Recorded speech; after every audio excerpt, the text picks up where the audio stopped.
Welcome to Hybro IELTS. Today's podcast is very special because one of my subscribers wanted me to discuss 3 simple looking words which are almost difficult or which create problem for everyone. But before I start my podcast, if you like the lessons that we take up, do like and subscribe our channel. When you like our channel, it is not only that you are supporting us, but you are also supporting your English learning journey. Now there are 3 words which are very tiny to look at but have powerful place in English. It is be, been and being. So our first word is be.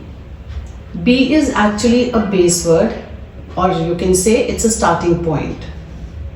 So when we talk about something in general that is not fixed yet, we use be. For example, I want to be confident in music. Now, here I am talking about my goal. Something that I want to achieve in my life. Be is often connected to dreams, instructions, advice. Now for example, the teacher says, be quiet. The another example can be, mother says, be kind. Now we'll talk about being. There are people who ask us where to use being. They really look worried. For example, I have been tired today.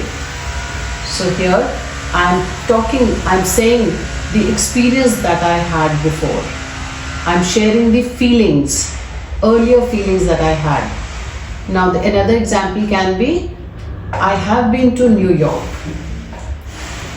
And here I'm not saying that I am in New York or I will go to New York.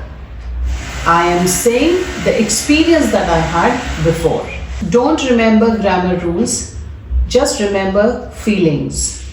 Been equals to experience.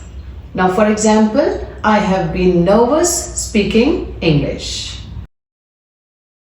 So now we move on to the third word, that is being. Now this is very interesting. We use being when we talk about something that is happening at present.